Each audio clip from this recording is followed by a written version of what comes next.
దేనికైనను విశ్వాసం చాలా ప్రధానం. For anything, faith is essential. విశ్వాసమే లేకుండా ఏ కార్యం కూడా మనం సాధించలేము. Without faith, you cannot achieve anything.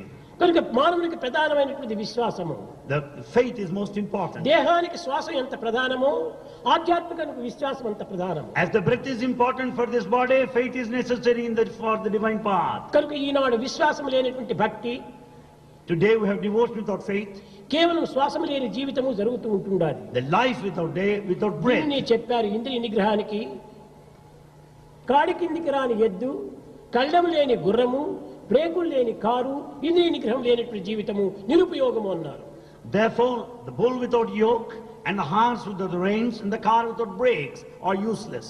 బ్రేక్లెస్ car. Brakeless car. కనుకనే ఈ విధమైనటువంటి దీనికి మనం సరైనటువంటి దీక్షను పూనాలి.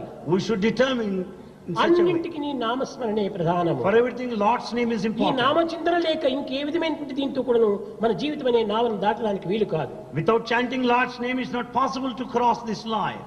ఈ నామమే మన జీవితానికి ఒక పెద్ద నావ.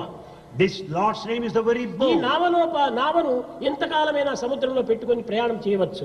You can travel for any length of time in this boat. నావ కింద ఎంత జలమైనా ఉండవచ్చును. There will be a lot of water. కానీ నావ లోపల జలము చేర్చితివా ప్రమాదం అవుతుంది. But the moment water enters into the boat, it will be dangerous. జలము నావలో ఉండనప్పటికీ పర్వాలేదు, Doesn't అనగా matter. ప్రమాదం అవుతుంది.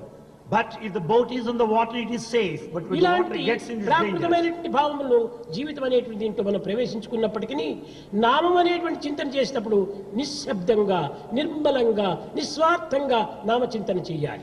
As we repeat Lord's name, we should repeat it, chant it selflessly, with a pure heart, ఆడంబరంగా కానీ not with pomp లేక అహంకారంగా కానీ or ego. నామను ఉచ్చరించకూడదు. You should never be egoistic, full of pride as you repeat God's name. ఈ నవవిధ మార్గము లోపల ఏ మార్గమునైనా నీవు అనుసరించమని చెప్పారు. You may follow any path, any one of the paths. ఎట్ట మనం అనుభవించాలి? Where? ప్రశాంతమైనటువంటి భావంతో, నిర్మలమైనటువంటి హృదయంతో, నిస్వార్థమైనటువంటి చిత్తముతో శ్రవణం, With all the purity, in all peace, you should chant God's name. కీర్తనం, Listening, the singing, విష్ణు స్మరణం, chanting, పాదసేవనం, service, వందనం, salutation, అర్చనం, worship, స్నేహం, friendship, ఆత్మనివేదనం, surrender.